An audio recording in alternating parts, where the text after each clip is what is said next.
Distribuição versátil.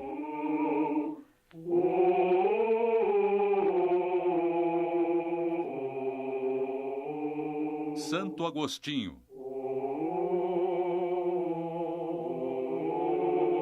Versão brasileira Dubla Vídeo São Paulo.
A bifurcação se encontra nas ruínas da cidade. Realmente, os romanos da época de Cipião não deixaram pedra sobre pedra. Alípio já deve estar por lá. Espere um momento. Megalio. Alípio, o que aconteceu? Eles foram assaltados por bandidos. São mercadores. Estavam vindo com muitas mercadorias do porto de Hipona. Hoje em dia não há mais segurança nas ruas. Alípio, estamos indo de mal a pior. Vamos? Vamos. Hipona não deve estar distante. Já estamos atrasados. Valério está nos esperando. Ele quis o conforto do seu conselho. A nossa viagem deve ter uma razão importante se ele nos convocou com tanta urgência. Cuidem bem deles. Deus lhes pagará por isso.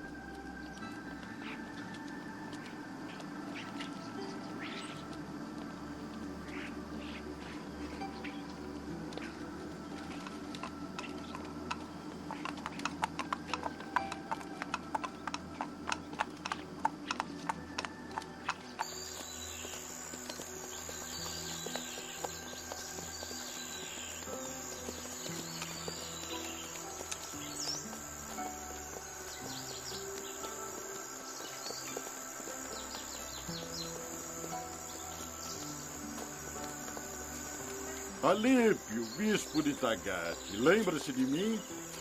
Temos a mesma idade. Você se tornou um bispo honrado e eu sou apenas um monge esfarrapado. Quando você vai se converter à pobreza, Alípio? Eu reconheço. Elias. Alípio, você desceu da mais alta pureza do Evangelho e do cristianismo primitivo até o abismo de um pobre servo do Estado. A pobreza e a penitência não devem embrutecer os homens. Acontece que vocês já perderam na prosperidade a glória conquistada nas perseguições e nas desgraças. Vamos, Megalio. Infelizmente é inútil discutir com eles. Eles não entendem. As chamas do inferno arderão para os que se contaminaram.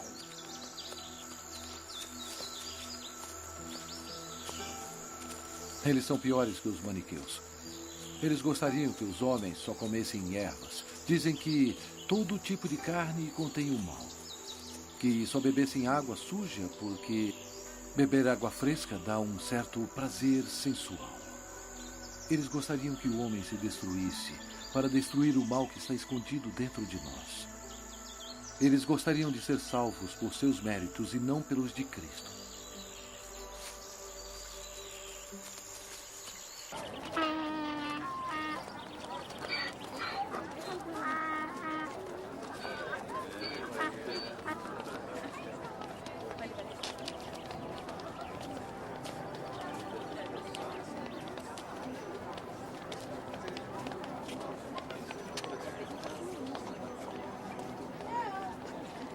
Não há com o que se preocupar. Mas acontece que a movimentação de veículos está proibida na cidade antes do pôr do sol.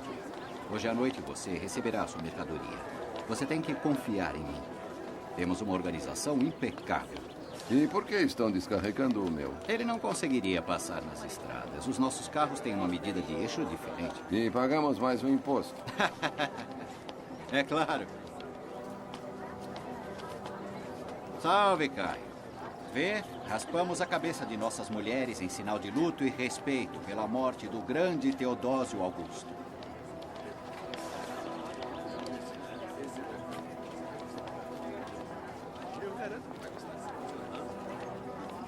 Alto. Não vê que são dois altos dignatários do Império?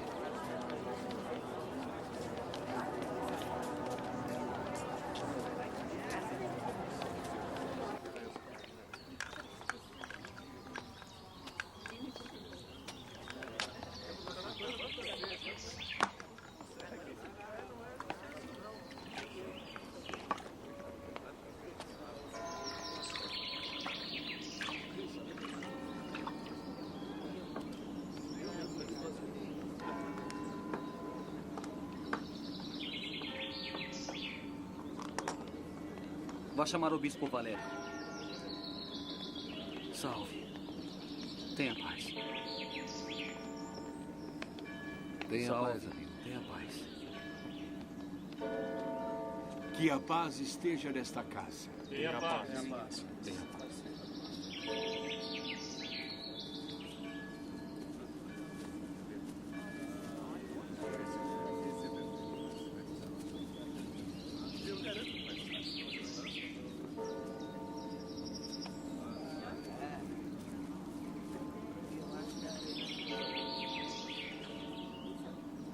Seja bem-vindo a esta casa, Megalio.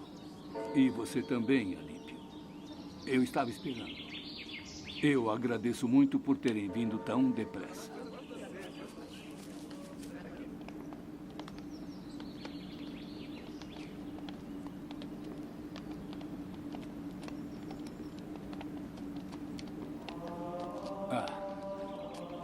Lá está, Agostinho.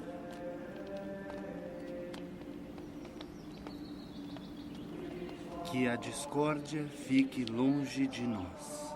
Ela nasce quando amamos apenas a nós mesmos. Se quiser ser admitido em nosso cenópio, é necessário aprender a ler e escrever bem.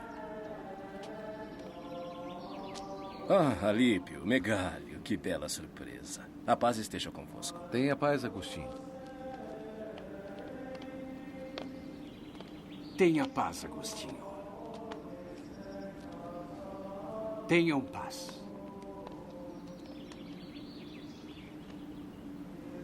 Não interrompa a sua lição.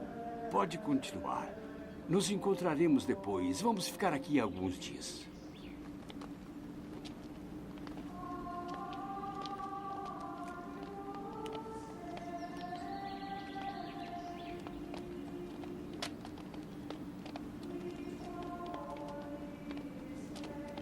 Venha, venha.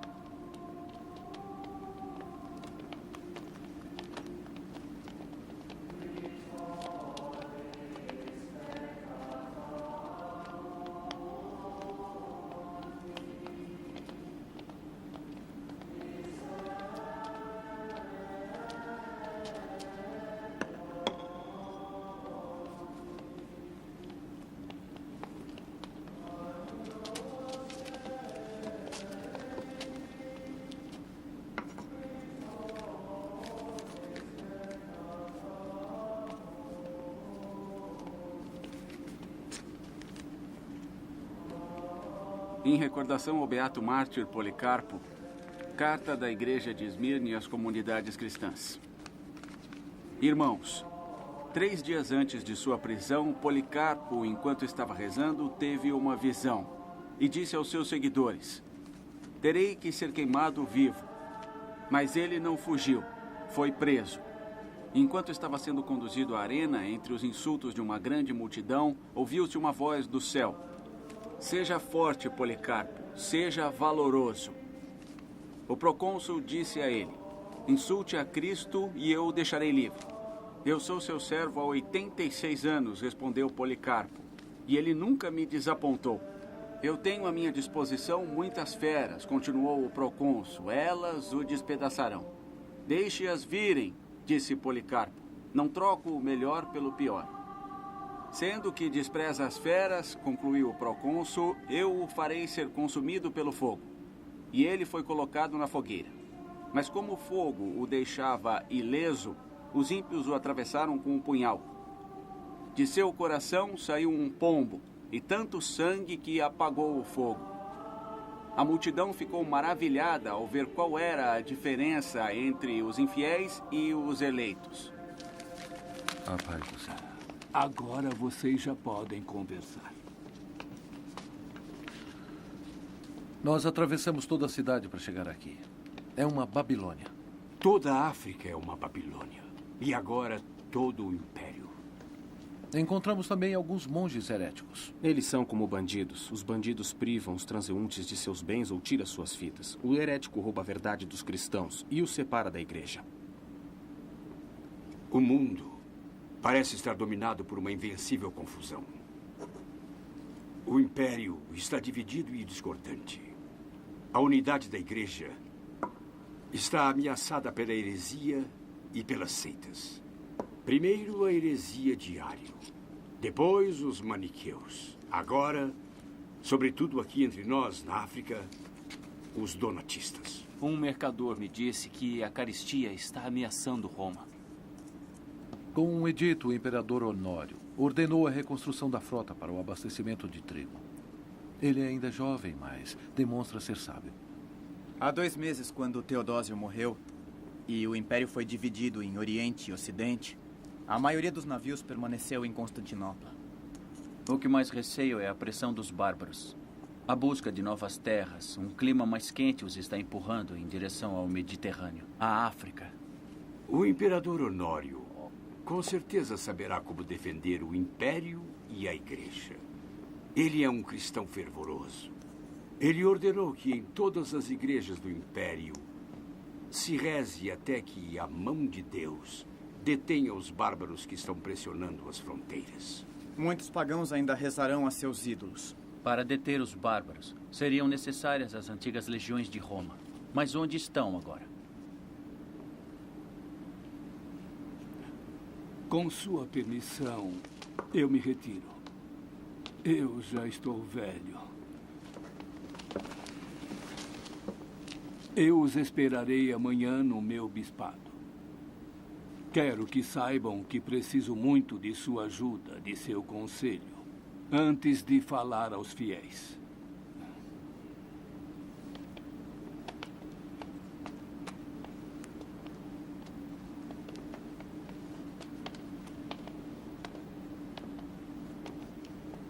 Irmãos no sacerdócio e meus filhos, eu, Valério, vosso bispo, venho sentindo há algum tempo o peso dos anos. Nos tempos difíceis que estamos atravessando, diante das tempestades que nos ameaçam, a igreja precisa de um pastor cheio de força. E eu não passo de um velho próximo à morte. Quem melhor do que eu pode confrontar os heréticos maniqueus e os seguidores do bispo Donato que querem destruir a unidade da Igreja de Cristo? Quem pode anunciar aos pagãos a salvação, ensinar, batizar, pregar com nova energia? Quem dentre nós queima mais do que qualquer outro no fogo da fé? O homem que todos vocês quiseram que eu ordenasse sacerdote. um padre que está aqui presente nesta igreja. Ele esteve em Milão e Roma, conheceu os grandes dignatários do Império, já percorreu a Numídia, batizando muitos pagãos, romanos, berberes, púnicos. Os próprios heréticos escutam com admiração suas alocuções, cheias de uma fé nascida de uma admirável graça de Deus. É esse homem que quero chamar, com a aprovação de todos, a compartilhar comigo o peso do episcopado de nossa igreja. Aurélio Agostinho de Tagaste, proponho que você seja comigo e depois de mim, pastor e bispo. Não é possível. Não é possível. Vocês conhecem o meu orgulho, conhecem todos os meus pecados. Sabem que eu fiz chorar a Mônica, que era minha mãe. Eu também abandonei uma mulher, a mãe do meu filho. Eu deixei ela na solidão, sem nenhuma piedade por ela. E não contente por ter desperdiçado os anos na infâmia, eu tive orgulho de proclamar que Cristo era um homem comum como eu, que na verdade era extraordinariamente instruído. Eu sabia que ele era um homem sábio. E eu, então, que denunciei o meu pai inocente?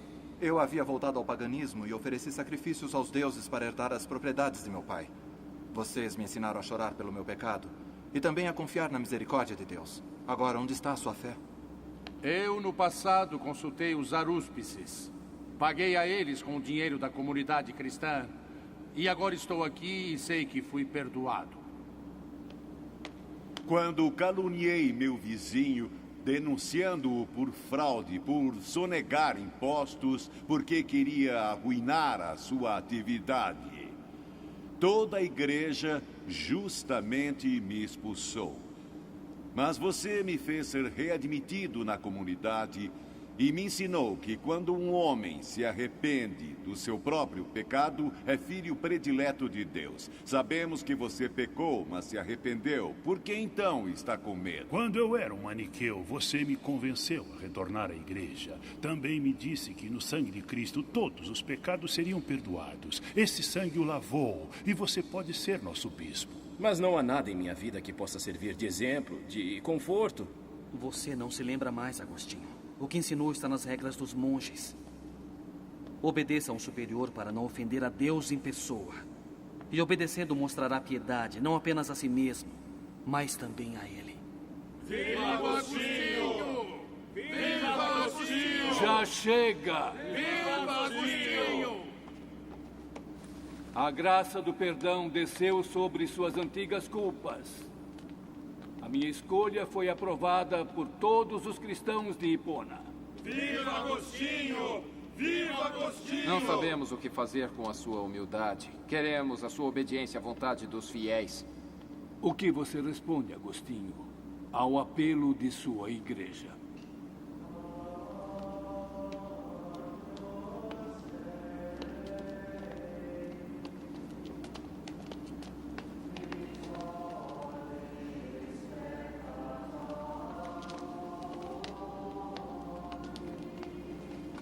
O Senhor enviou o Senhor Jesus para salvar o mundo.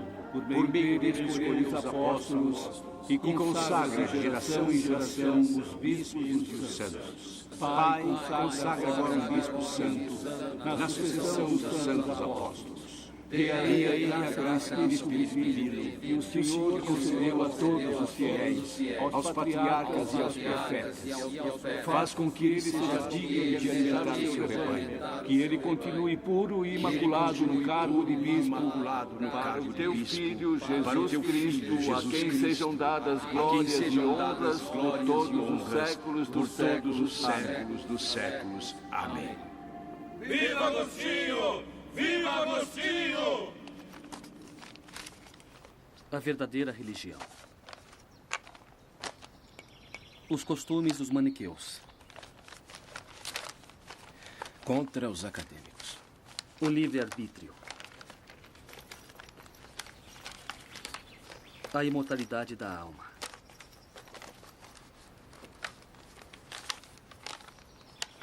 Uma cópia dos escritos de Clotino.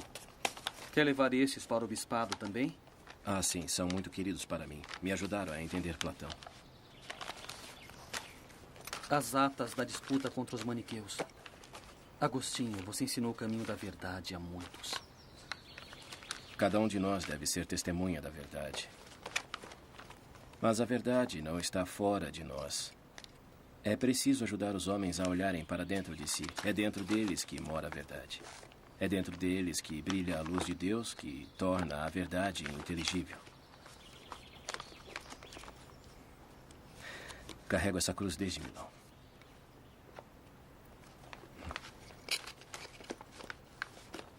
Não imagina como lamento deixar a paz do nosso cenóbio. Nós partimos da África sem a fé, em busca de fama. E ao invés disso, encontramos a cruz. Lembra da nossa vida em Roma, em Milão? Você viu a doença da minha alma, cheia de chagas. Ela ia na busca absurda do prazer que me prendeu com os seus laços dolorosos, os desejos, o ciúme, a cólera, as disputas. Amar e ser amado se tornava ainda mais doce se também no corpo da pessoa amada eu podia gozar da minha própria loucura. Ah, mas quanto fel a terna misericórdia de Deus borrifou em meu prazer para me reconduzir a Ele. Depois do batismo, Deus nos encheu com a sua doçura, que é um mar infinito. E foi pela doçura de seu amor que nós acolhemos um a um os nossos irmãos aqui no cenóbio. Lemos com eles as Escrituras, com eles escrevemos as nossas leis. Que são suaves e sábias. E agora tenho que deixar tudo isso.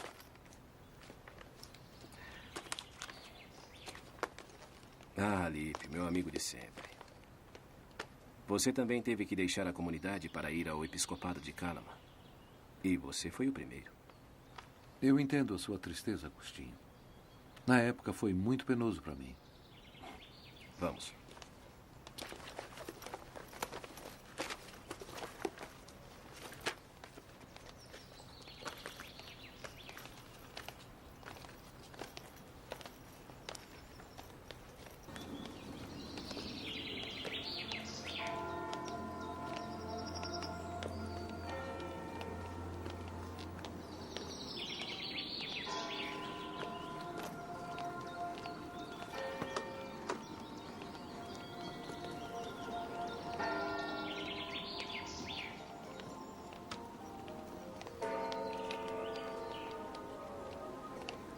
Viemos aqui a Hipona, de todos os lugares da Numídia.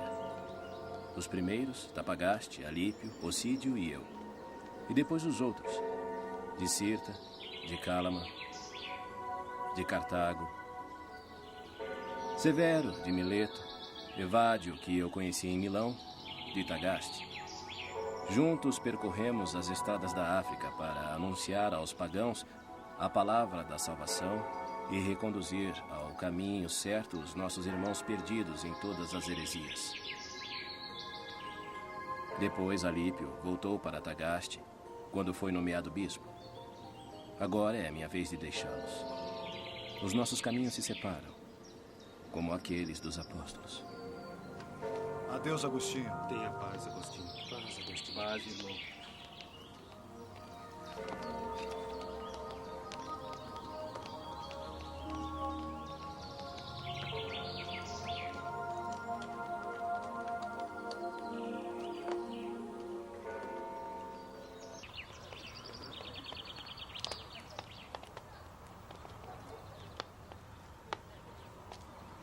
Mesmo indo para longe um do outro, permanecemos sempre unidos na alma, porque compartilhamos o mesmo pão. Em Tagaste, saúde a todos os meus amigos. Eu me recordo de cada um deles. Agora você também é o nosso bispo. O seu episcopado liga com cada um de nós, na unidade e no amor da igreja, e na obediência ao nosso santo bispo Valério.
Bem-vindo entre nós. Agora você também é nosso bispo.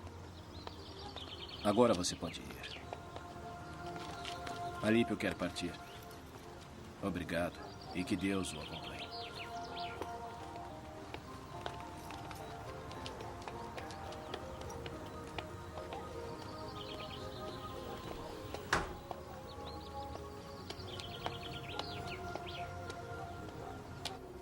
Sabemos que a serpente, quando passa pela fissura da terra, abandona a sua pele para receber nova força. Assim, devemos nos despir do velho homem para vestir o novo homem. Essa imagem da serpente é simbólica, como muitas outras nas Sagradas Escrituras. Por exemplo, o ramo de oliveira que foi carregado pela pomba quando da sua volta à Arca de Noé é o símbolo da paz perpétua. Os números nas Escrituras também são usados simbolicamente? É claro. Moisés, Elias e Cristo jejuaram por 40 dias. Esse número, 40, 4 vezes 10, corresponde com o passar do tempo de um ano a um ritmo quaternário. O dia se divide em manhã, meio-dia, tarde e noite. O ano em 4 estações. O tempo não se interrompe jamais. Corre como um rio. Deus também fez o tempo? Ele está além do tempo. Ele é o nosso Criador, de nós que vivemos no tempo. A natureza de Deus é ser aquele que é. E isso é a eternidade.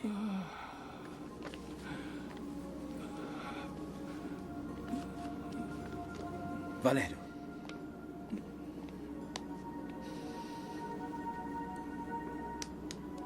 Agostinho, não sou eu que preciso de você, mas eles que, para os olhos de Deus, não passam de crianças.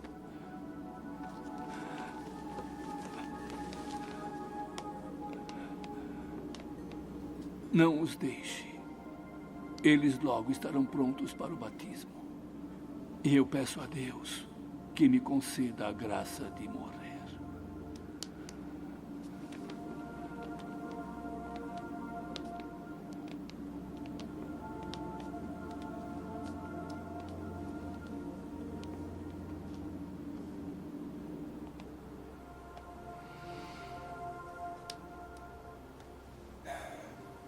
Recorram às suas memórias, que desde o nascimento guardam as lembranças de tudo o que têm ouvido e visto.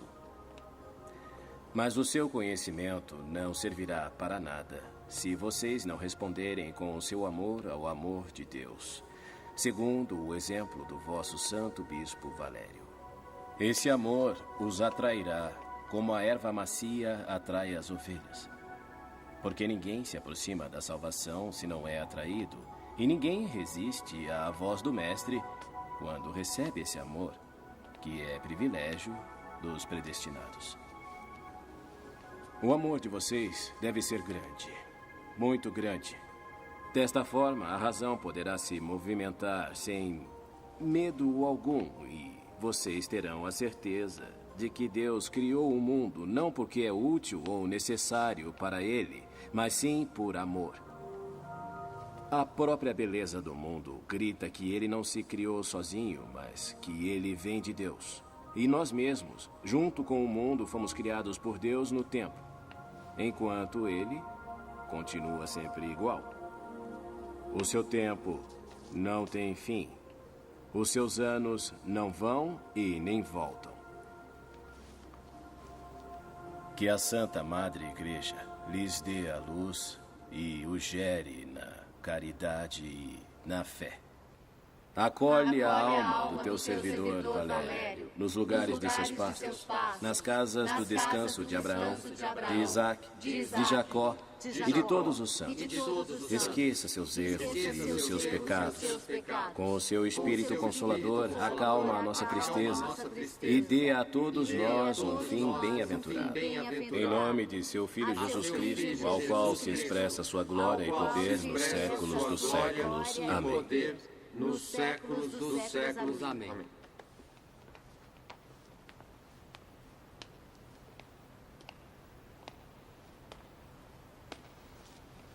Se estou aqui no lugar de Valério como seu indigno sucessor, vocês, fiéis cristãos da comunidade de Hipona, são testemunhas de que não fui eu a querer essa função. Vocês mesmos a impuseram a mim. Sim, sabemos disso. E vocês sabem também que eu não sou digno disso. E com vocês eu bato em meu peito. E com vocês eu peço perdão a Deus. Somos todos pecadores diante do Pai. E todos nós confiamos na sua misericórdia. Agostinho, você é indigno. Ele diz a verdade, mas não a diz por inteiro. E quem é você para falar dessa maneira? Você não me reconhece? Não. Eu sou Macróbio. Sou o bispo donatista de Hipona. Deixe-no falar. Fale. Não tenha medo. Eu quero lhe fazer algumas perguntas. A primeira. Por acaso não é verdade que caiu na heresia maniqueísta? Sim, é verdade. E eu agradeço a Deus por ter me livrado disso. Mas por que está me fazendo acusações pessoais? Quem sou eu, senão Agostinho? Sou eu um novo Cristo anunciando a todas as pessoas? Não. 1000 vezes não. Você me acusa dos pecados do meu passado e tem razão. Mas não se lembra do que disse São Paulo? Que Deus escolheu as coisas mais desprezíveis para confundir o mundo. Deixem-no falar. Agostinho, me esclareça com relação à sua eleição como bispo. Eu tenho que lhe fazer uma outra pergunta. Como é que você, que recebeu um batismo duvidoso, se atreve a ocupar o assento episcopal? Acontece que meu batismo não é duvidoso. Vocês, donatistas, pretendem que só o batismo que realizam seja válido. Mas aquele que batiza não distribui algo que pertence a ele. Ele somente transmite um dom de Deus. Essa é a doutrina da Igreja, una e indivisível. Vocês, donatistas, acham que são os únicos dignos porque se acham descendentes de uma segura tradição de santidade. O padre peca, como qualquer homem. Mas se ele se arrepender como qualquer homem, seus pecados serão perdoados. Eu realmente não fui batizado na África, isso é verdade. Mas a igreja na qual eu fui batizado é a mesma para a terra inteira. Mas vocês, donatistas, se trancaram em suas igrejas como uma seita. Dessa forma, se afastaram da caridade e então da fé, pois não há fé sem a caridade. Você é um mentiroso e um herético!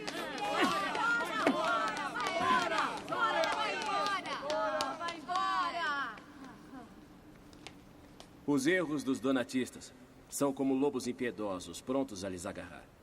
Vamos procurar o lobo. Preparemos as redes para ele. Vamos persegui-lo. Vamos prendê-lo. Não matá-lo assim que for apanhado, mas matá-lo do jeito que se deve. Morra o erro, viva o homem. E se os donatistas continuarem dizendo que eu não sou o bispo legítimo da Igreja Católica, só respondam desta forma. Agostinho carrega o seu fardo. Vai responder à justiça de Deus.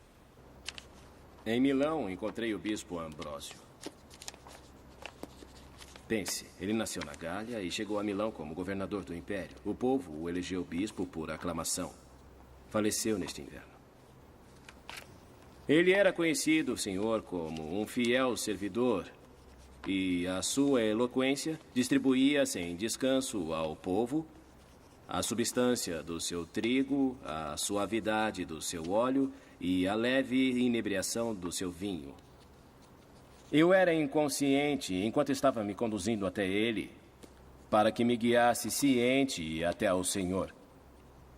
E aquele homem de Deus me acolheu como um verdadeiro pai e como bispo, comovido pelo meu peregrinar.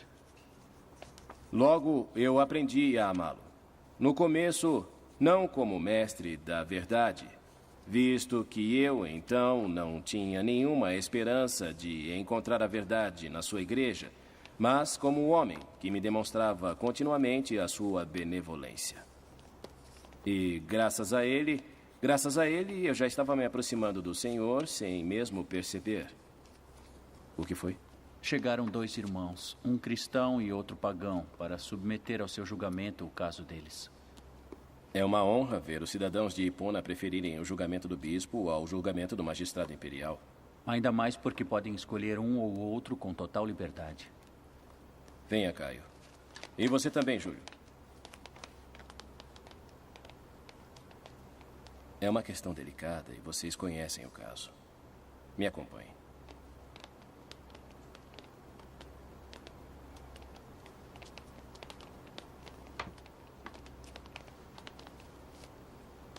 Senhor, Deus de justiça, que deu a Salomão a sabedoria de pronunciar sentenças justas, conceda a eles e a mim, bispo da Igreja de Cristo, saber dirimir as questões que dividem os homens do seu povo, a fim de que, com a justiça, se restabeleça a caridade. Amém. Amém.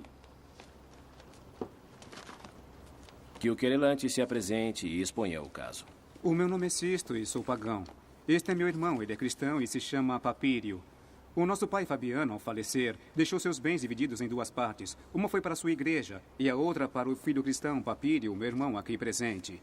Para mim, porém, não deixou nada. Sisto deixou a nossa casa para morar com uma mulher desprezível. Que, pelo contrário, é uma ótima mãe. Eu apelo à sua justiça, porque não tenho nada para manter a minha família, nem sequer nada para nutrir os meus filhos. Qual era a natureza desses bens? Um olival de 200 acres, 2 casas, das quais uma no campo, e um rebanho de mais de 100 ovelhas. Muito obrigado. E você, Papírio, o que tem a dizer? O testamento do meu pai foi redigido segundo a lei. E nada pode justificar o fato de não ser respeitado como foi escrito. Agradeço.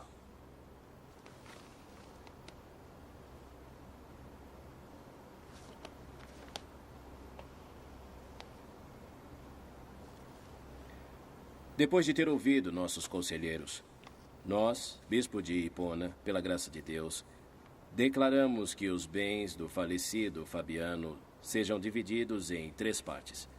A primeira vai para Sisto, a segunda para Papírio e a terceira para a Igreja de Hipona. Algum de vocês se opõe a esta sentença? Eu. Não é justa. E quero que o caso seja levado em apelo diante do Tribunal Imperial.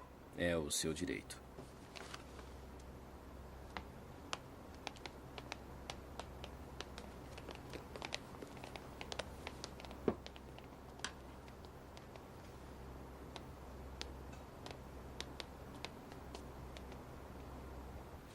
Agostinho, bispo de Hipona, aqui presente, julgou fundado o pedido de Sisto, filho de Fabiano, decretando a subdivisão em 3 partes, como é sabido, da herança de Fabiano. Papírio impugnou a sentença do bispo Agostinho. Escutem. Eu quero dizer que impugnei a sentença porque ela é injusta e contraria a lei e a vontade do meu pai, Fabiano. Eu não entendi. O testamento está em perfeita ordem, não há o que mexer. O apelo foi considerado com atenção pelo tribunal, que já interrogou todas as testemunhas e leu os documentos, ficando muito claro que não existe absolutamente nenhum desvio no testamento em questão. E ficando igualmente claro que um pai pode dispor à vontade de seus bens. Decidimos, nós, magistrado por vontade imperial, que o testamento é válido e, nesse caso, Papírio será mantido na totalidade de seus direitos. Os bens em questão continuarão, então, divididos em 2 partes. Uma para a igreja, a outra para Papírio. A causa está encerrada. O seu juízo respeita a lei como foi escrita, mas a lei é feita para o homem e não o homem para a lei. E então eu farei redigir uma ata de doação. O que quer dizer? A igreja doará a totalidade de sua parte para Sisto, restabelecendo assim os seus direitos. Isso não me diz respeito. Obrigado.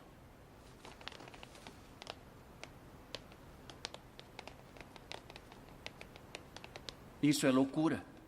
A comunidade precisa daquela propriedade. E a lei é favorável a nós. A lei dos homens às vezes é contrária à justiça. Mais do que a lei, o que conta é a caridade.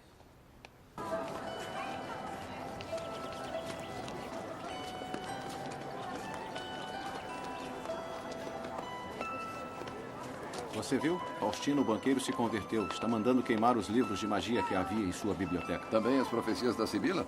Esse novo mundo cristão está sendo esmagado pelas disputas doutrinárias.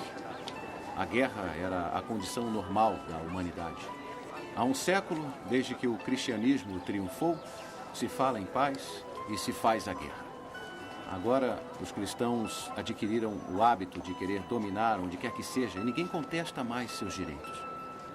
É possível que o nosso velho mundo não valha mais nada? Lembra da invocação do imperador Juliano, que eles chamaram o apóstata? Dizia em sua oração a Cibele, a mãe dos deuses: faça com que o povo romano apague a mancha da impiedade e que a sorte favorável conserve o império por muitos milhares de anos. Faça com que eu colha como fruto minha adoração por ti, Cibele, a verdade da ciência divina, a perfeição no culto, a virtude e o sucesso em todas as atividades políticas e militares que empreendemos. E um fim de vida sem tristeza e glorioso, junto com a esperança de estar perto de você. Junto com a esperança de estar perto de você? Você é o meu eco. O eco.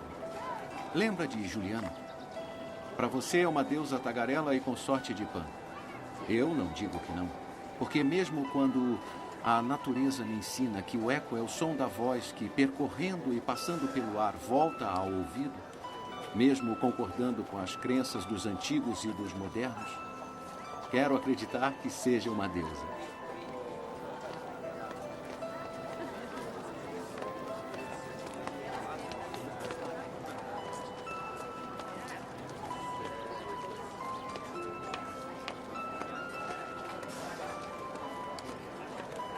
Hoje não se sabe mais quem é homem ou mulher.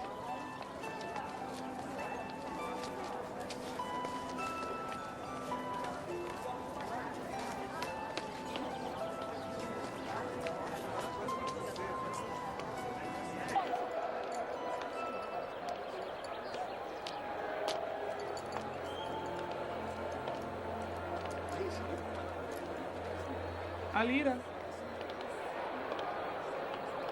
Salve. Salve. Salve.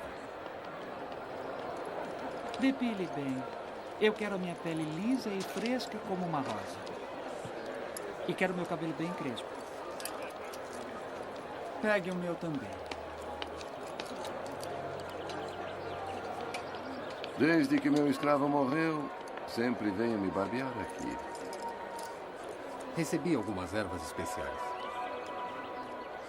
E com o mel e vinagre, farei uma compressa que deixará sua pele como nova. Eu me sinto muitíssimo bem com a barba. Foi uma ótima ideia aquela do imperador de deixar a barba crescer. Todas as manhãs, a filha do meu barbeiro se senta aqui, bem em cima do meu colo, e fica arrumando a minha barba.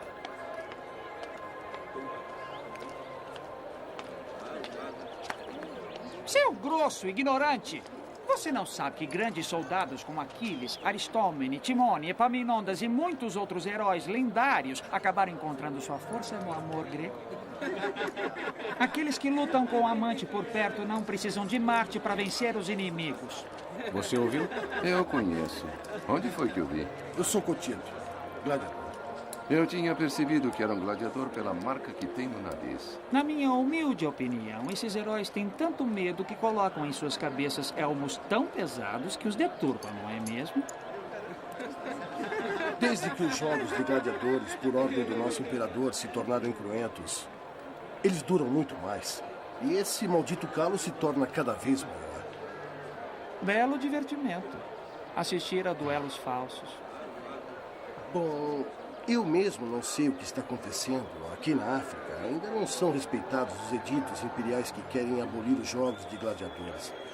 Mas realmente não entendem que quando as pessoas não se divertem, se tornam violentas e rebeldes?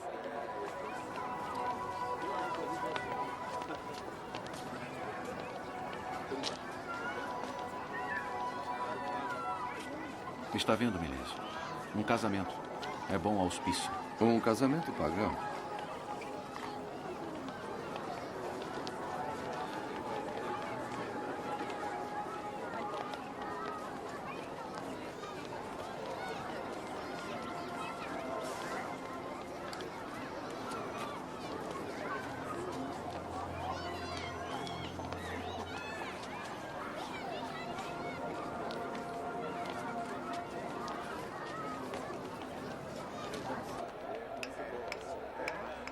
A oficina de Túlio, o escultor, fica aqui perto. Você quer ir? Nós podemos ir caminhando. Vamos. Viu como trabalha o filho dele? Eu conheço. Ele já se tornou bem famoso na nossa cidade. Os trabalhos dele são muito solicitados. Só que eu não os entendo. Viemos para ver os seus trabalhos. Venham, venham.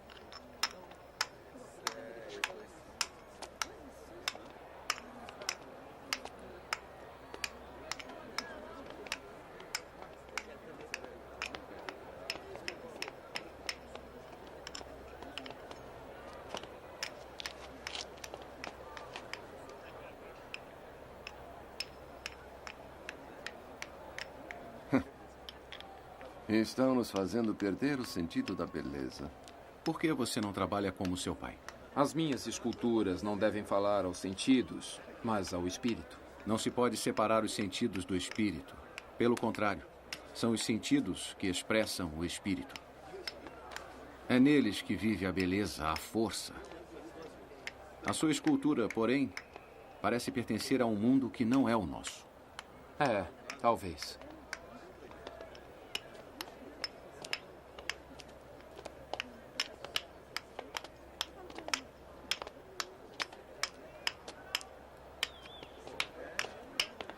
Salve, Milésio. Saúde a todos.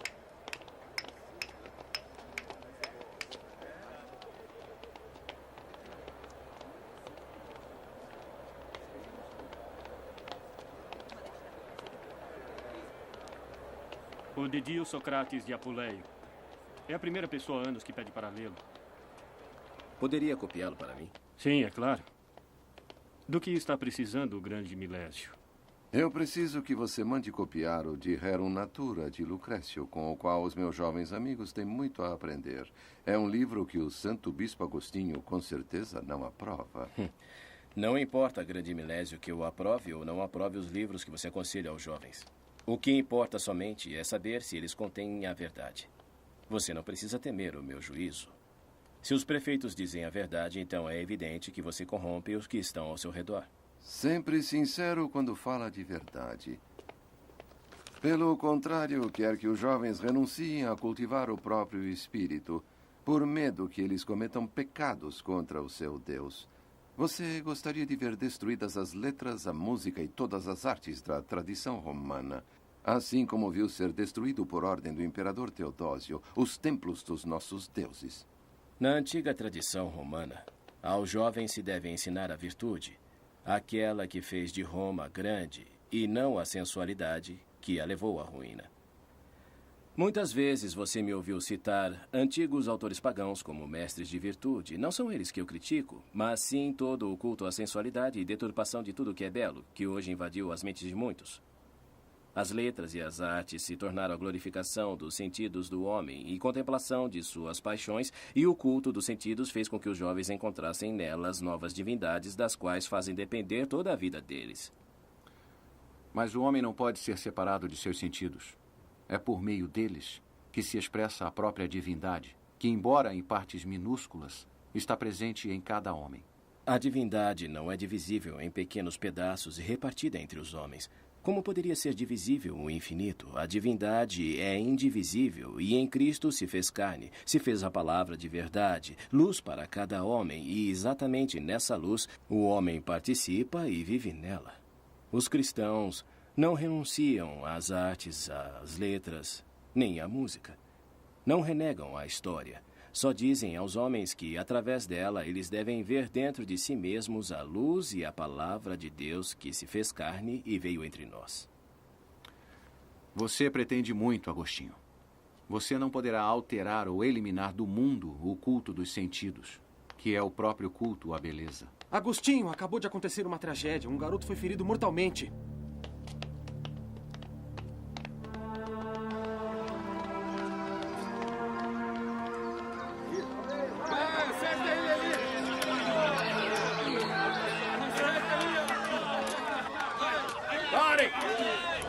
Parem já com isso! Parem com essa vergonha! Parem! Parem! Parem com essa agressão! Vergonha! Que vergonha ver vocês cristãos junto aos pagãos assistindo a esse jogo bárbaro. Ver vocês impassíveis na frente desses jovens feridos. Até mesmo felizes se pertencem aos adversários daqueles em quem vocês apostaram. Ah, pagãos, abandonem esses passatempos cruéis antes que os céus se cansem disso. Parem com isso! Parem! Já chega! Chega de crueldade!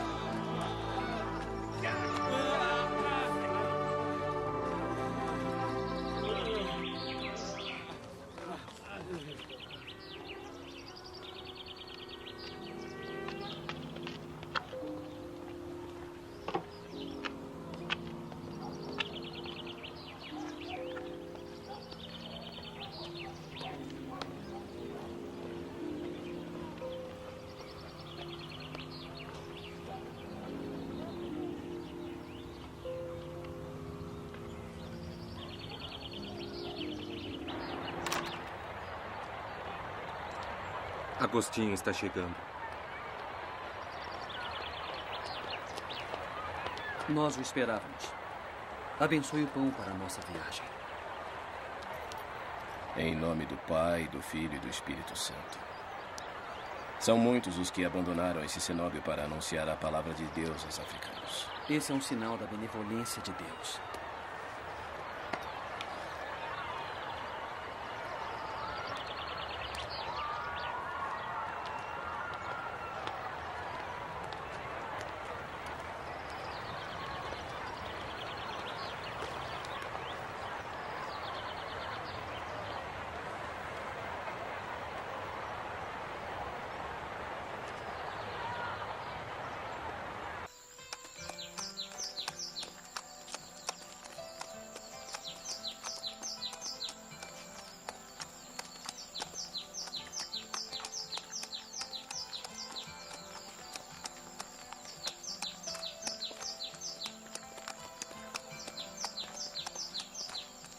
Por caridade, por caridade.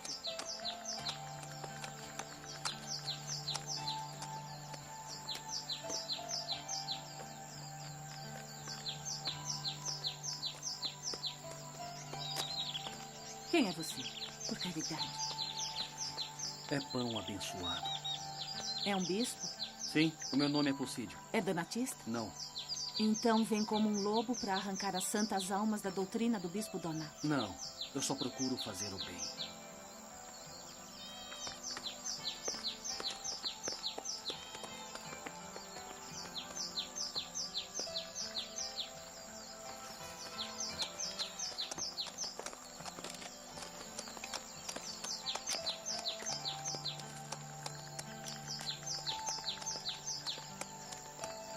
Calma está próxima.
Levantem depressa, o Bispo Agostinho está chegando.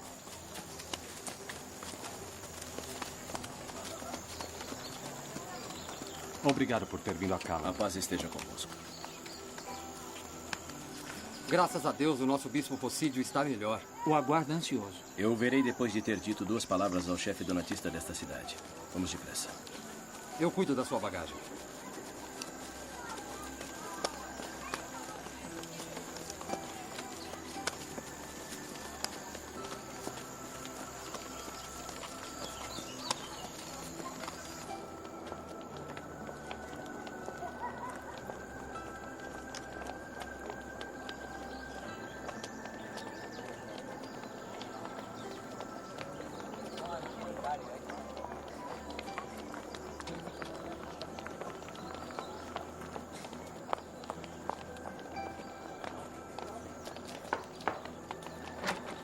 Quero falar com o vosso chefe, Crispim.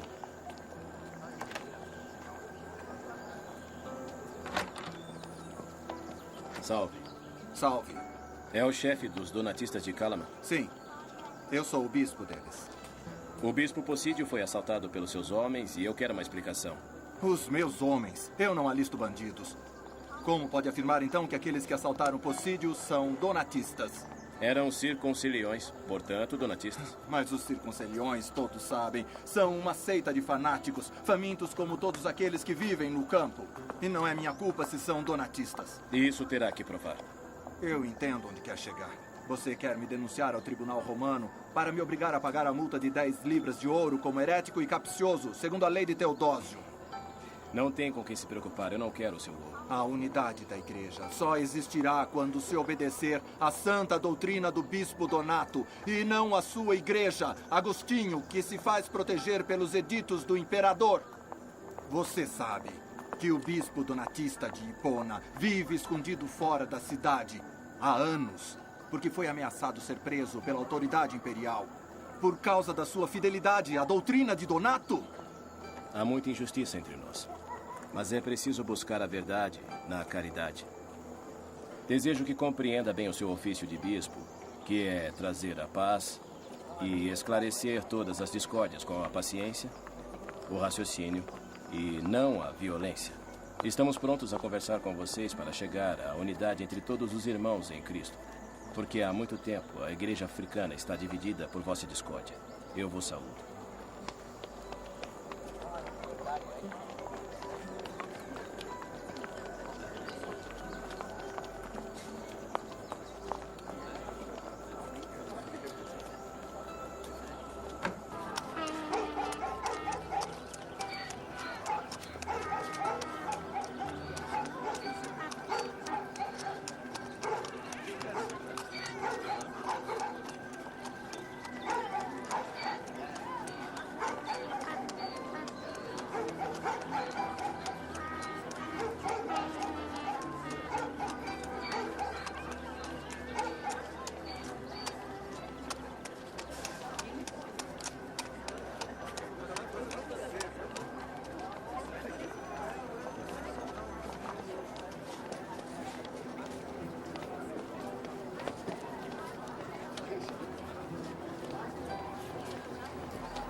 Ciríaco está aqui. Ciríaco? Sim, o mercador de grãos. Os navios dele vão para Roma, Egito, Grécia, até os portos da Gália. Sim, eu o conheço. Deixe-o entrar.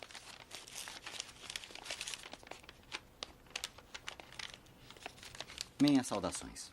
Lhe desejo muita prosperidade. Obrigado, mas a prosperidade não é minha preocupação. Você tem sorte.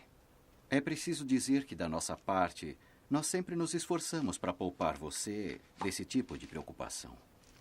Não estou compreendendo. Fico um pouco constrangido por lembrá-lo. Eu sempre ajudei a sua igreja. Os seus presbíteros sempre viajaram de graça nos meus navios. E eu sou-lhe grato por isso. Foi o seu pai, um pagão sábio e honesto, a estabelecer esse hábito em sua casa sem pedir nada em troca.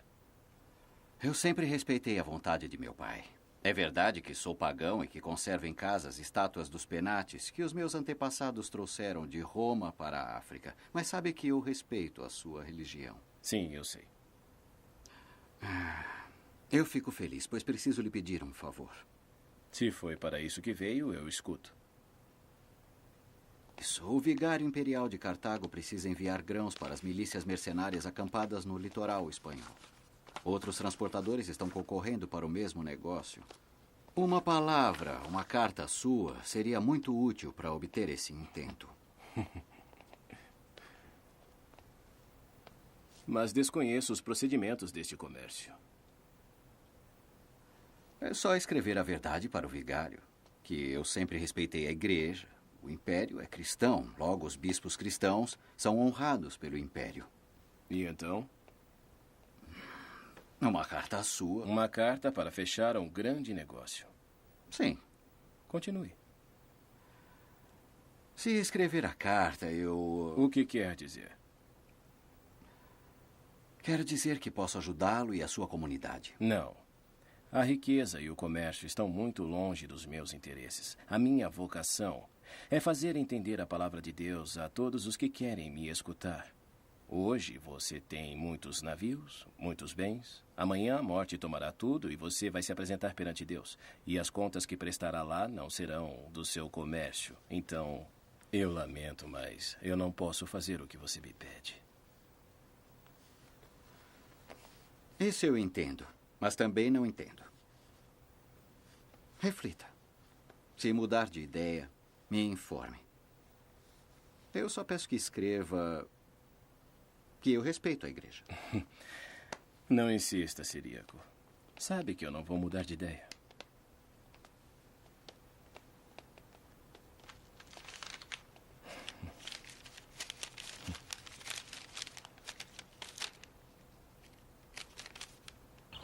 Por aqui!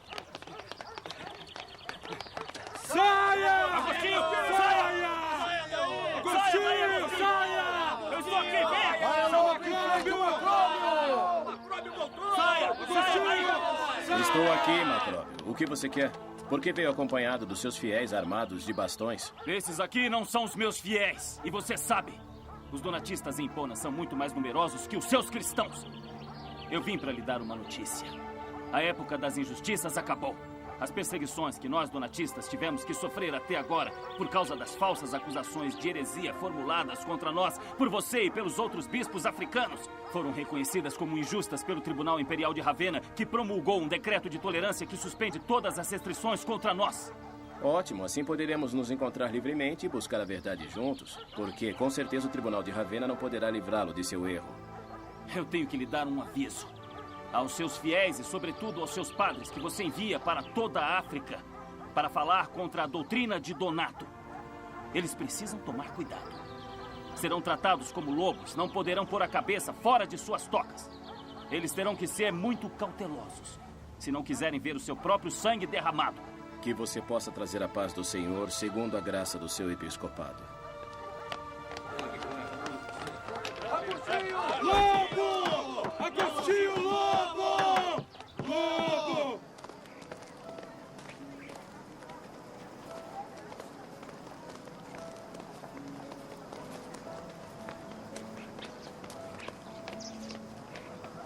Caio, precisamos falar com Agostinho. Claro, também viram aqueles fanáticos? Vamos.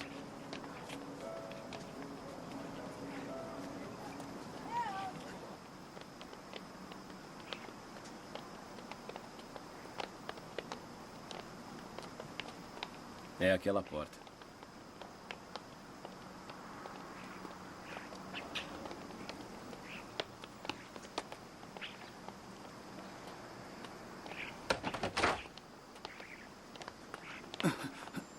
Eu tropecei na soleira. Isso dá má sorte. Vamos voltar.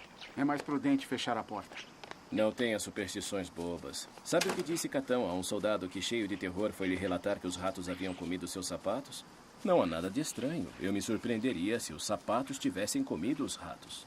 Nos responda o que vai fazer com Macróbio e os donatistas depois dos decretos de tolerância. Viu como eles se tornaram arrogantes? Nós passamos pelos fundos para evitá-los. O que pretende fazer agora? Leve em conta que tudo o que fizer nos envolverá também. Não é mais possível continuar nessa cidade. Olhe para ele. Alguns malfeitores o agrediram e ninguém o socorreu. Roubaram todas as minhas joias. Escute bem, Agostinho. O Tribunal de Ravenna, por causa da agitação dos bárbaros em todo o Império, está convencido de que precisa da amizade dos donatistas na África. Eis porque foram promulgados os decretos de tolerância. E é preciso que os bispos da África peçam uma explicação para isso ao Tribunal de Ravenna. E exijam uma intervenção do tribunal de forma oficial. Ravenna tem que enviar um legado para ver a nossa situação e julgar. Não importa o que pensam em Ravenna. Aqui em Epona eles são mais numerosos do que nós e estão armados. Você, Agostinho, sempre quis tratar com eles com as armas do convencimento, da confrontação, e eles prontos a assaltar o seu bispado. As decisões do Tribunal de Ravenna não nos interessam. Eu não temo aos donatistas. Eles não podem destituir o assento dos juízes de Cristo e colocar em seu lugar o juiz de Donato. Continuarei a repreender aqueles que estão errando. Procurarei aqueles que se perderam e, mesmo que os galhos da floresta me machuquem, continuarei o meu caminho. O Senhor, que nesse momento permite que eu fique preocupado com vocês, para mim, fará com que eu tenha força de não recuar diante de nada. Você deveria escrever para Cartago e pedir ao arcebispo para reunir os bispos para enfrentar o Tribunal de Ravenna. Entendo que todos os bispos da África estejam preocupados, mas tudo será feito com justiça.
Os bárbaros saquearam Roma.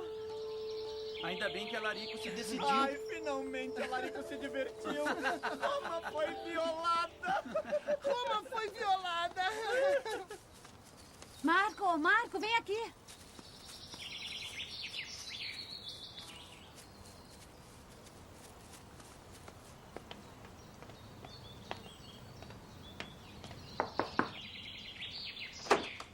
O bispo Agostinho está com seu patrão? Sim, ele está aqui.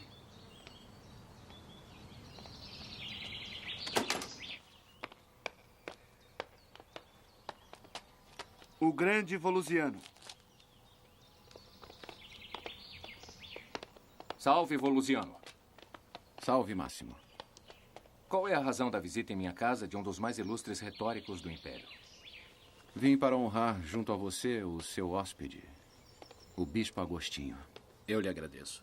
Sobretudo, eu vim trazer ao santo bispo de Hipona as lembranças do tribuno Marcelino, o notário imperial, que o nosso piíssimo imperador Honório enviou a Cartago, segundo os desejos da igreja africana.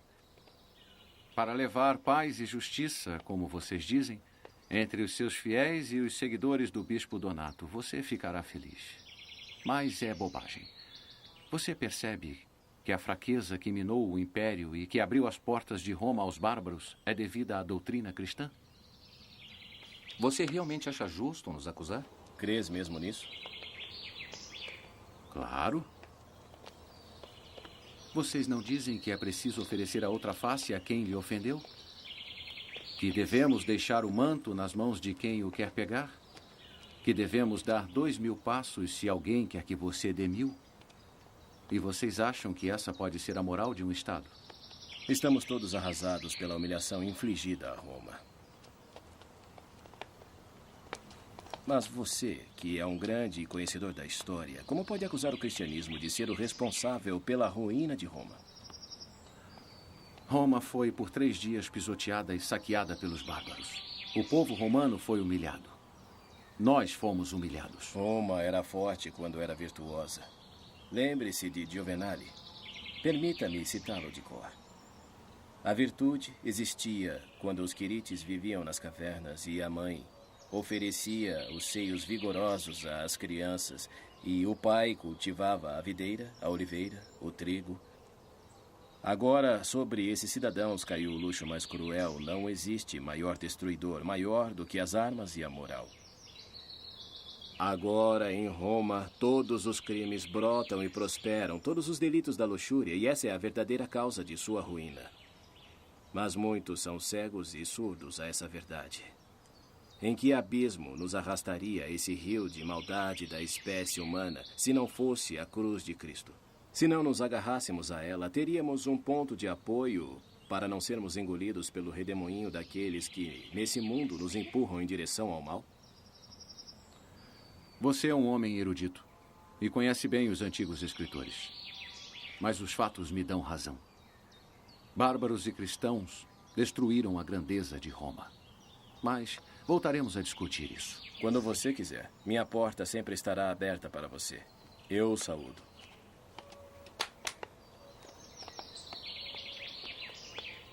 Acompanhe. Há uma coisa muito importante para mim. Qual você acha que será a atitude de Marcelino na causa entre os donatistas e os católicos? Eu não sou um profeta. Não sou um arúspice. Mas você conhece Marcelino. Se acalme. Ele vai condená-los.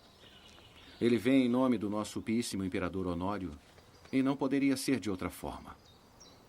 Marcelino, mesmo sendo um cristão, sabe bem que só a força do império pode resolver os conflitos que ameaçam a paz do Estado. A nova moral, aquela dos cristãos, nunca poderá ser superior a essa força. Quando há luta ou conflito em um Estado, quando alguém ameaça o império, você acha que ajuda a afirmar que não se deve devolver mal ao mal, perdoar o inimigo, não fazer aos outros aquilo que gostaria que fosse feito a você? Máximo, você também é um romano e sabe que não é assim.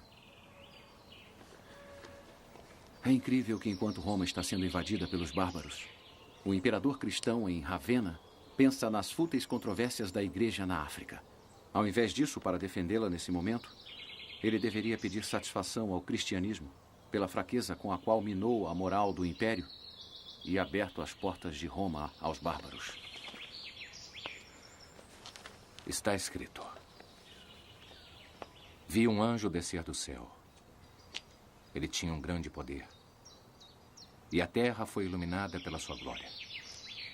E gritou com voz forte, dizendo: caia, caia a grande Babilônia. Ela se tornou moradia de demônios, abrigo para cada espírito impuro, abrigo de cada volátil impuro, abrigo de cada fera impura e desprezível, para que todas as pessoas bebam o vinho do furor de sua prostituição. E os reis da terra fornicaram com ela. E os mercadores da terra se enriqueceram com o poder do seu luxo.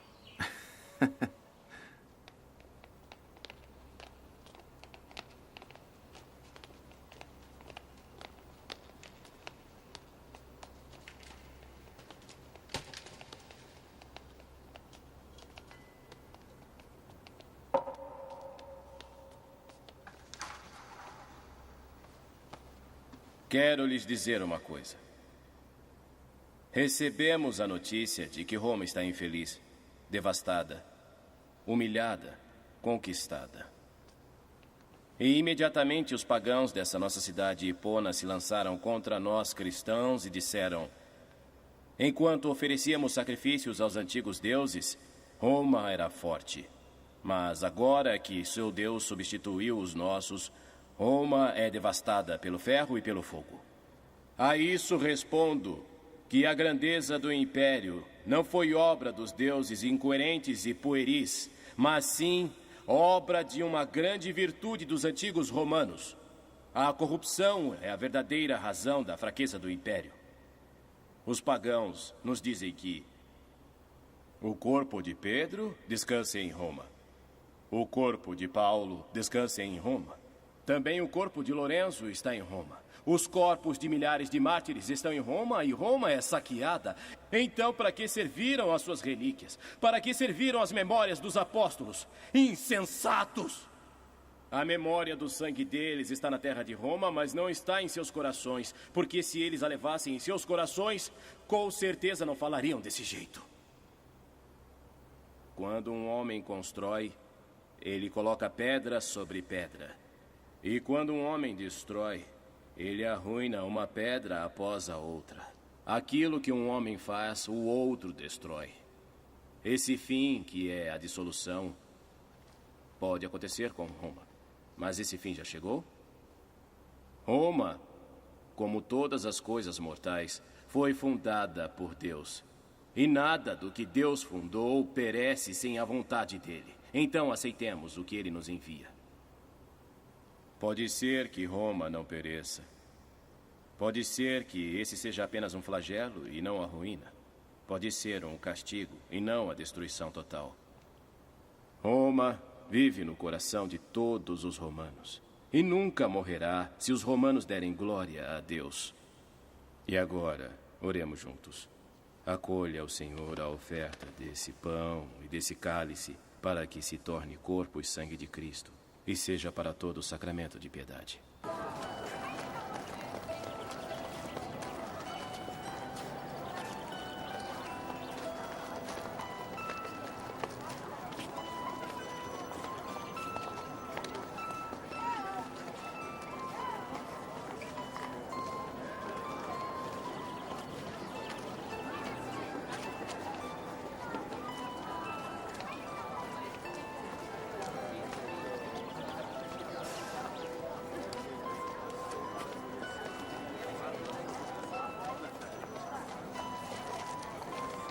Salve Volusiano e Milésio.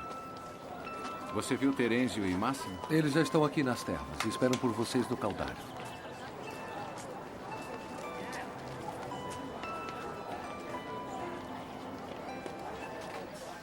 Dizem que os arúspices do Palatino haviam previsto a invasão dos bárbaros. É impressionante que ainda exista alguém que acredite nos arúspices. Alarico, com 80 mil guerreiros visigodos e mulheres, armento, carroças, há 2 anos entrava e saía dos muros de Ravenna e Roma. E não é preciso adivinhos para entender que mais cedo ou mais tarde tentaria violar as portas de uma cidade que em suas ruas e suas praças tem mais de 80 estátuas de ouro e muitas de prata e de bronze, tesouros imensos. Mas não são os bárbaros os inimigos de Roma. São os cristãos. Porém, foram os bárbaros que forçaram os portões da cidade. Para ficar 3 dias. E por que eles deveriam ficar mais do que isso? O que fariam os bárbaros sem Roma? Sem Roma, onde estaria a grandeza do rei deles? Alarico talvez seja o maior dentre os reis bárbaros que Roma já conheceu. Claro. Ele percebeu que Júpiter não é um deus tão temível. Ele esperou que se distraísse e depois deu um empurrão na porta salária. Quando Júpiter se deu conta, era tarde demais. Dizem que ficou arrasado. Eu acho estúpido falar assim dos deuses de Roma. Eu não sei como é Júpiter. Nem se ele atira raios nos inimigos, mas abandonar o antigo culto dos deuses enfraqueceu o espírito de Roma, a força moral de seus cidadãos, a coesão do Estado.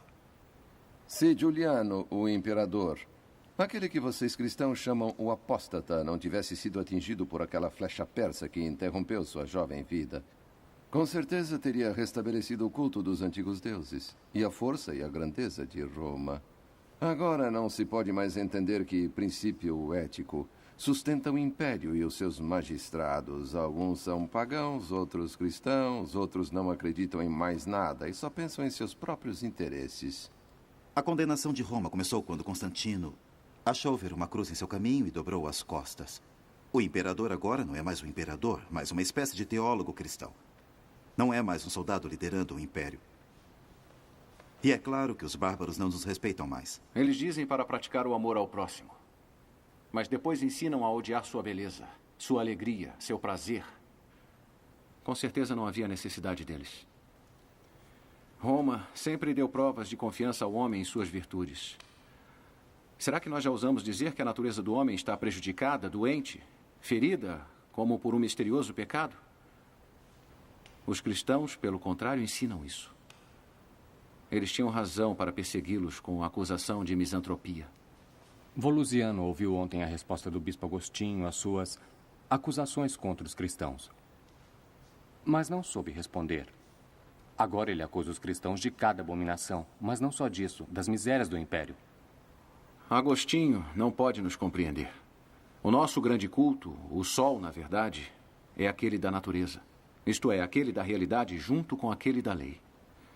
É por temor que a lei se afasta da vida, da realidade. O Edictum Perpetuum indica como essas nossas leis devem ser, ano após ano, interpretadas pelos magistrados iluminados pela experiência. Para mim, essa tradição continua sendo a maior do mundo. E forte em seu direito, Roma cultivou o culto dos antigos deuses, enquanto demonstrava ser tolerante às outras religiões, respeitando todas as crenças. Roma nunca deu prova de fanatismo. E os cristãos o que fazem? Mostram-se intolerantes. Brigam continuamente, até entre eles, por obscuras razões de doutrina. Volusiano esquece o ódio do império contra os mártires cristãos. Lembram-se, escuta, ó rainha linda gema do mundo que te pertence. Vênus e Marte são os autores da tua estirpe invencível. Reinará através dos séculos até que o céu sustente os astros, e os astros ainda não caíram. Roma é mais forte que qualquer força. Ela absorveu os bárbaros e os tornou romanos. Ela também vencerá os cristãos. Roma é a força, o poder, o direito. Como poderia existir o mundo sem Roma? Os cristãos deviam ser eliminados da face da terra para se ter certeza disso. Mas é claro, qualquer argumento contra nós cristãos agora funciona. Dramatizam muito esses assaltos de bandidos e bárbaros. Roubaram uma pequena parte da riqueza de Roma e em apenas 3 dias foram embora. Esquecem que, quando Roma era só de vocês, apenas pagã, passou por perigos até maiores. Breno, Pirro, Aníbal. Mas Roma era virtuosa e soube se resgatar. Onde está a sua virtude agora?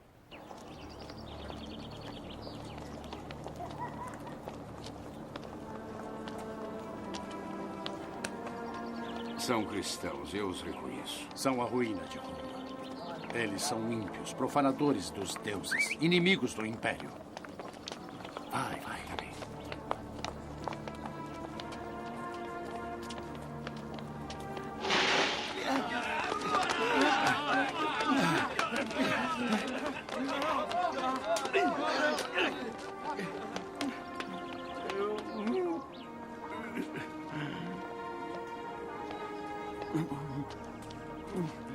Como são malvados. Mas Cristo disse, se o mundo odiar a vocês, saibam que já me odiou antes de vocês. E ele nos escolheu no mundo. E é por isso que o mundo nos odeia.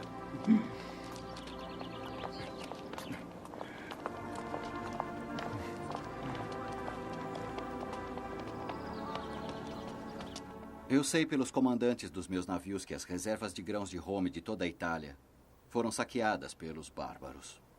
A penúria é grande e, como sempre, são os pobres que sofrem primeiro. E você quer ajudá-los? Eu queria enviar a Roma alguns carregamentos de trigo. Suas intenções são louváveis. Eu pensei que com a ajuda da igreja se poderia fazer chegar a Lásio o trigo de que precisam. E uma palavra sua, sem dúvida, favoreceria essa empresa. E acha que conseguiria enviar para Roma uma quantidade de trigo suficiente para satisfazer as necessidades de toda a região? Estou com muitos navios longe daqui, porém com certeza Roma receberá o trigo.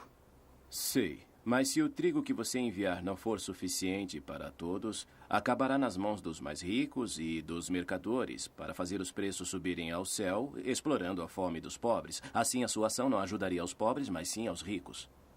Ora, os mercadores estão a serviço de todos, de quem pode comprar. E, aliás, garantem aos seus fornecedores, a nós, um justo e honesto lucro. E realmente acha que eu quero me associar com essa sua especulação? O dinheiro ganho seria útil para tirar da miséria os órfãos e pobres dessa cidade. Às custas do sofrimento de outros? Nunca mais me proponho injustiças como essa.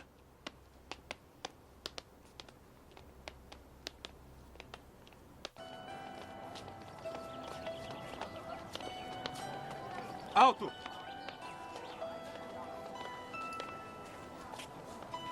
Somos fugitivos. Viemos de Roma. Fugimos depois da invasão dos bárbaros. Estamos pedindo asilo. Vocês têm parentes ou amigos aqui?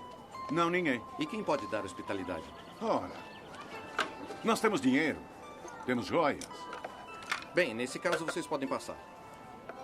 Eu conheço uma hospedaria onde se come muito bem. Posso lhes mostrar o caminho. Vamos? Sim, vamos.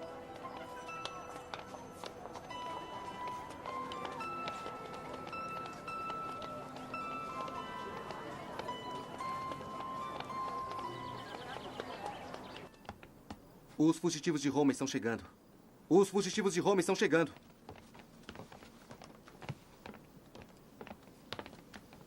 Essa é a hospedaria? Sim. Bem, pelo menos vamos nos recuperar. Vamos? Por aqui.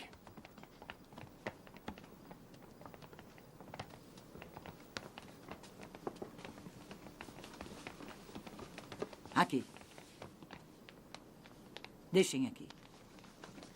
E você, não se mexa, entendeu? Se quiser, sente-se, mas não se mexa de maneira alguma. Querem alguma coisa? Sim, algo para beber. Traga vinho. Agora conte-nos, o que aconteceu? Começou com um assédio. Depois a fome, a carestia. Depois a peste caiu sobre nós. Nas ruas, os cadáveres se acumulavam, contaminando a cidade com um mau cheiro. Em um dia de bom tempo, as chamas subiram até o céu, perto da Porta Salária. E toda a cidade ficou em pânico. Pela Porta Salária, os bárbaros haviam entrado em Roma. Mas como é que eles passaram? Alguém deve ter aberto a porta para eles. Um grupo de mercenários favorável ao inimigo. Não. Foram alguns escravos. Parece que foi coisa combinada. Ela fez isso para encurtar os horrores do assédio. A viúva de Probo, uma romana, não é possível. Ela não faria isso. Quando ela ficou viúva, destinou a sua vila no princípio às virgens Mas para o que é protegê-las. isso? Coitadas. Vocês não devem dar ouvidos a ela. Aos homens não se deve dar ouvidos. Essas mulheres se vestem como homens e acham que sabem tudo como nós homens. Por quê? Não pensamos como vocês? Com nossas virtudes não contribuímos para a grandeza de Roma? Sim, mas eu queria dizer. Quem é? É minha esposa. Então, os bárbaros se espalharam pela cidade em um segundo. E logo a vila de Marcelo, no Aventino, foi saqueada e a Basílica Emília destruída pelas chamas. O Teatro de Pompeu, o Coliseu, o Senado, saqueados. Em uma estrada tranquila, me escondi com minha família em uma igreja, com a esperança que os bárbaros cristãos poupassem pelo menos seus templos de fé. Graças aos deuses, não me enganei. Talvez eles tenham poupado as pessoas, mas é certo que roubaram o tabernáculo de prata da Basílica do Latrão. Talvez seja assim. Mas esses bárbaros não são assim tão terríveis. O único desejo deles é fazer parte do Império. Invadir a cidade, é verdade. Mas não permaneceram, enquanto Pirro e Aníbal queriam nos destruir. Hoje, em Roma, há uma grande confusão. Grupos de bandidos armados invadem as casas, matam, queimam, assaltam os transeuntes sem que ninguém possa detê-los. Por isso é que fugimos. A nossa civilização está acabada. Foram os deuses que escancararam as portas. Não foi o imperador Teodósio que proibiu os cultos pagãos? Não foi a sobrinha do imperador que roubou aquele colar da Cibele? E os livros das Sibilas também não foram queimados? Os cristãos são os culpados.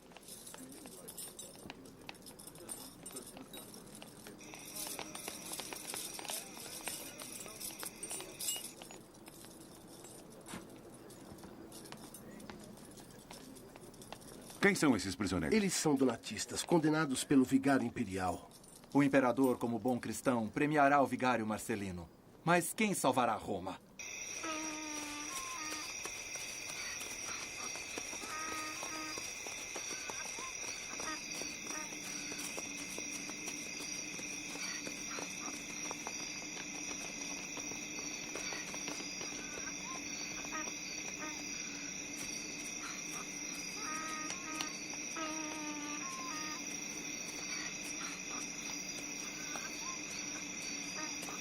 Posso abrir? Sim, claro, abra. Agostinho, piedade. Quem são vocês? Quem reduziu vocês a isso? Estamos fugindo há semanas. Pulamos os muros da cidade para chegar até aqui. Somos donatistas. Os soldados romanos, mercenários arianos, nos alcançaram durante a fuga. E só poucos de nós conseguiram escapar da morte. Mas eu o conheço. Eu também o conheço, Agostinho. Eu sou o Bispo Celeste. Quando Marcelino nos chamou a Cartago para julgar o nosso direito a seguir a doutrina do Bispo Donato, você também estava lá, Agostinho. Parecia que tudo iria acontecer em completa liberdade. Mas depois da sentença desfavorável a nós, Marcelino foi duro e exigiu obediência. Alguns dos meus irmãos, por não aceitarem as ordens do executor imperial, fugiram para o deserto. Outros, para não cederem, se suicidaram. Foi a mão do Senhor que os guiou até aqui. Viverá em minha casa como um de meus irmãos. Aliás, todos vocês. E não há nada a temer enquanto permanecerem em Hipona. Eu sempre fui da opinião de que não é lícito obrigar ninguém. Eu sempre achei justo agir exclusivamente com as palavras e lutar somente com as argumentações, prevalecer com os meios da razão, para não ter no lugar de heréticos sinceros cristãos hipócritas. Mas essa minha opinião foi refutada. Muitos cristãos adotaram opiniões contrárias, e eu próprio acreditei que a autoridade e a imposição pudessem empurrar os incertos e aplacar os facínoras. Mas tudo o que é violência e tudo o que pode derramar sangue deve ficar longe de nós. Não é assim que devemos viver a caridade de Cristo. É a mão do Senhor que os conduziu até aqui. Venham.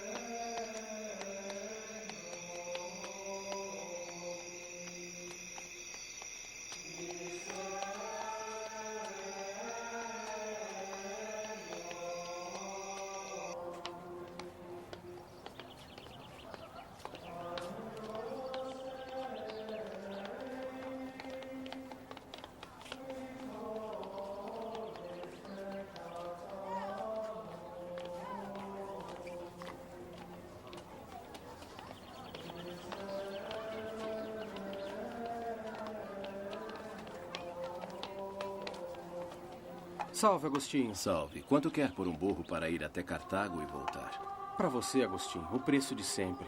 Ótimo, mas por favor que seja um animal saudável. O melhor.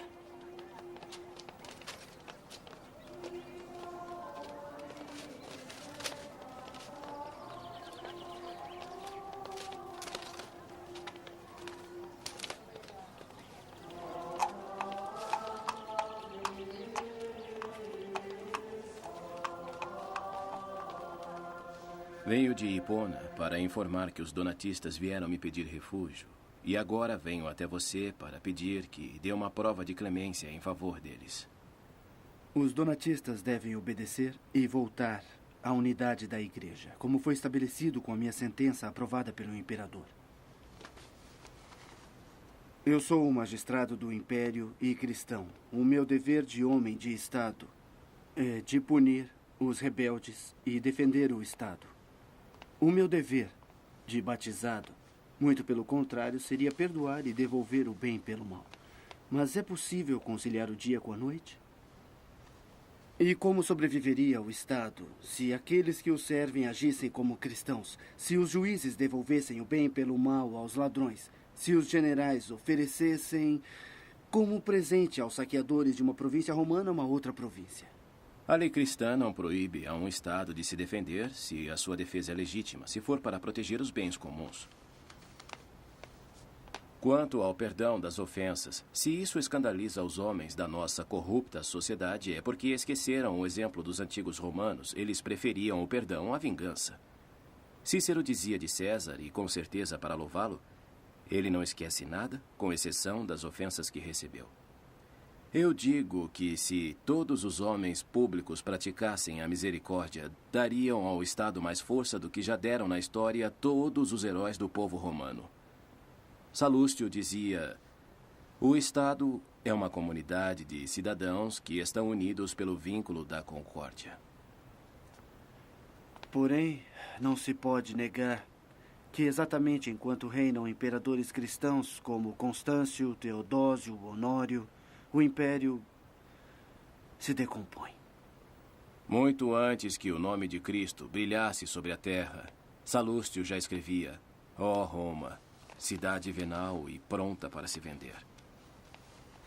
Aqueles que afirmam que a doutrina cristã é inimiga do Estado, que nos deem maridos, esposas, servidores, filhos, genitores, reis, juízes, contribuintes e cobradores segundo essa doutrina cristã.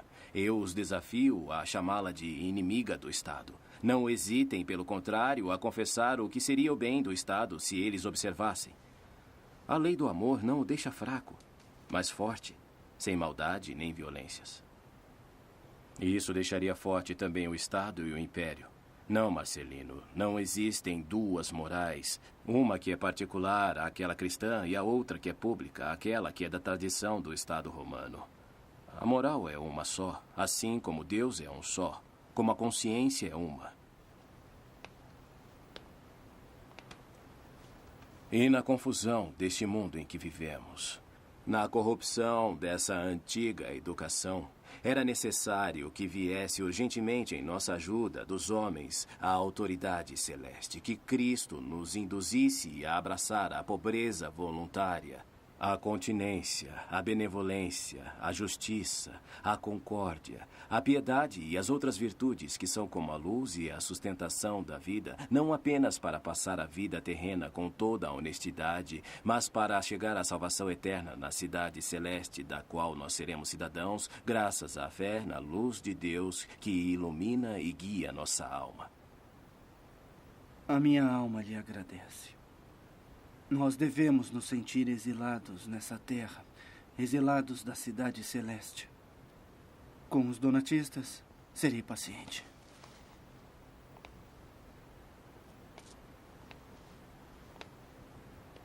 Escreverei sobre o que lhe falei, de forma que todos os que leiam também se sintam exilados.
O nosso mundo está desmoronando. Há 4 anos, quando vim pela última vez a Hipona, esse templo ainda estava em pé. Hoje está em ruínas. Você conhece muito bem o tribuno Marcelino. Você é amigo dele. E o que tem? Eu recebi notícias de Cartago que ele acabou de ser preso. Mas isso é impossível.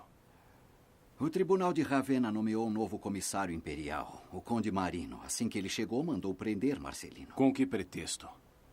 A acusação é de ter participado da rebelião do Conde Heracliano e ter assim conspirado contra o Império. Isso é uma mentira. Marino deve ter provas. Ele não pode ter, porque Marcelino é inocente. Eu vim para lhe dizer que conheço Marino. Se quiser, posso ir até Cartago pedir a graça para o prisioneiro. Desta vez eu agradeço, Ciríaco. Eu irei até Cartago e toda a Igreja da África defenderá a inocência de Marcelino. Marino será obrigado a me ouvir. Estou me aprontando. Você conhece todas as estradas da Numídia. Não é mais jovem, mas continua a viajar. Ah, você sempre me seguiu, Severo. Como nós poderíamos nos recusar a ir onde somos chamados? Não possuímos nada que não tenhamos recebido, e o que recebemos, nós temos que doar. Você acha que o Conde Marino lhe dará ouvidos? Realmente, eu não sei. Mas Deus já sabe o que Marino irá fazer. Para Deus, tudo o que será. Realmente já aconteceu. Marino, porém, poderá escolher entre a verdade e o amor, ou a calúnia e a obscuridade do mal. A história de cada um de nós e aquela do mundo é como essa estrada. Podemos percorrê-la livremente, mas é a estrada que nos leva até o destino. Quem sai da estrada morre no deserto. Quem quiser parar e voltar vai ser surpreendido pela noite. Adão parou, saiu da estrada e foi surpreendido pela noite. E depois de Adão, os séculos teriam rolado como vasos vazios se Cristo não tivesse chegado para nos levar à luz que ilumina cada homem, nos mostrando a estrada da salvação, repleta de seus presentes.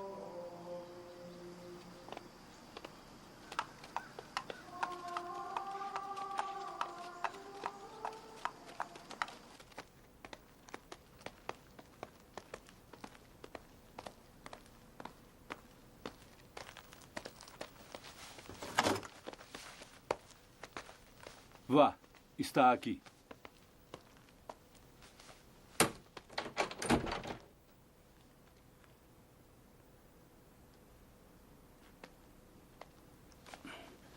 Agostinho. Agostinho. Ah, meu irmão. Sabe que o tribunal me condenou à morte. Os donatistas me acusaram de haver conspirado contra o Império. Isso é mentira. Eu vou testemunhar. Venha, eu quero vê-lo na luz. Venha.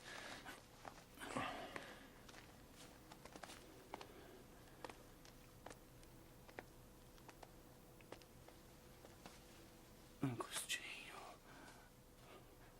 Agostinho.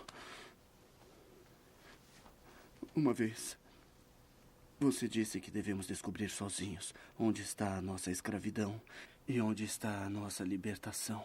A minha escravidão está no poder terreno. A minha libertação está na morte que Deus escolheu para mim. Não se oponha à decisão de Marino.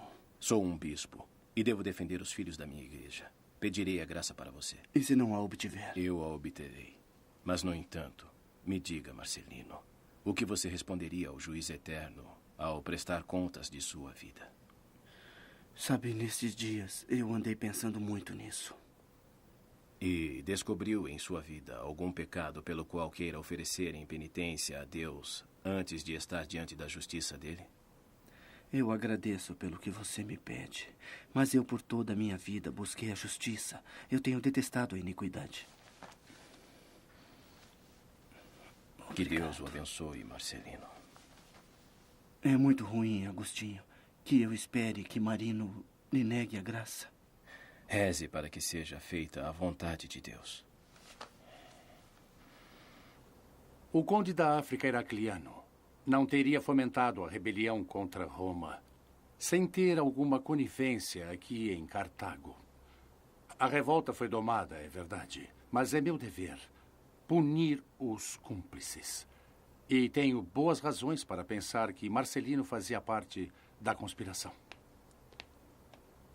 É impossível. Marcelino é sábio demais. Acaso minha palavra não tem peso algum? Você me conhece. Eu quero graça para aquele homem que, repito, não é culpado. São seus inimigos que o acusam. Marino, acredite em mim. Eu, Agostinho, bispo de Hipona, lhe peço solenemente que devolva a liberdade a ele. Sabe que deve à igreja. Sabe que nós salvamos o seu irmão da morte. Sabe que quando estava em angústia, nós não o abandonamos. Qual é a sua resposta? Eu só posso dar satisfação a você. Estou voltando para Hipona. Posso considerar essa graça como um viático? A dádiva de um amigo a outro amigo, antes que uma longa estrada os separe? Sim, pode. Sua promessa tem o valor de um juramento. Te saúdo.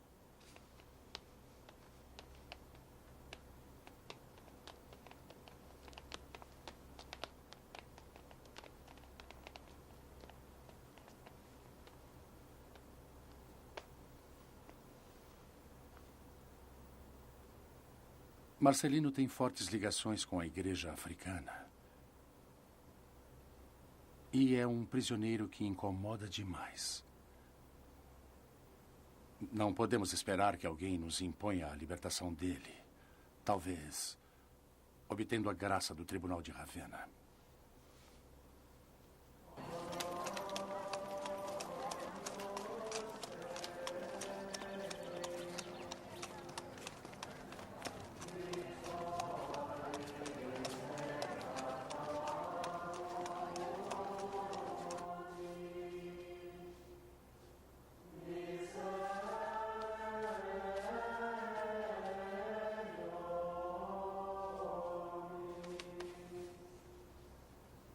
Ele foi atacado com os nossos delitos, esmagado pelas nossas iniquidades.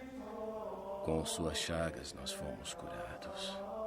E ele se humilhou quando o carneiro levado ao açougue não abriu a boca. Quando a ovelha foi levada à frente aos acusadores, não abriu a boca. Foi levado da terra dos vivos e, pela iniquidade de seu povo, foi golpeado até a morte.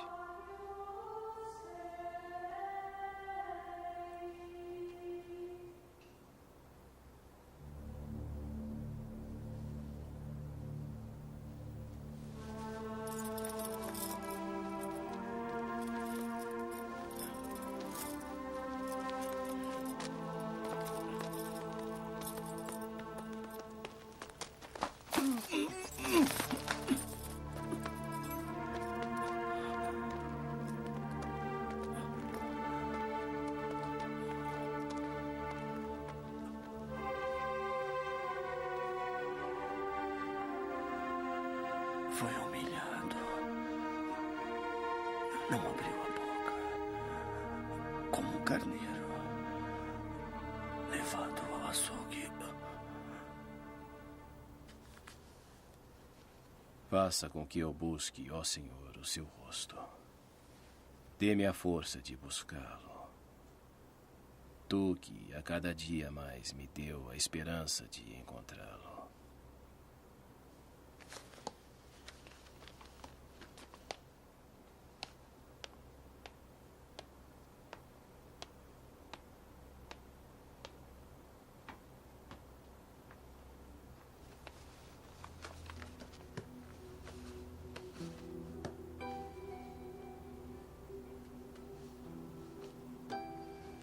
Vocês conhecem a minha dor por esta nossa sociedade repleta de injustiças, na qual a corrupção, a desordem, a violência, o amor pelo poder e o dinheiro recobriram de vergonha a dignidade dos homens, que perderam o conhecimento do que eles são desde o início dos séculos, filhos de Deus e herdeiros do paraíso.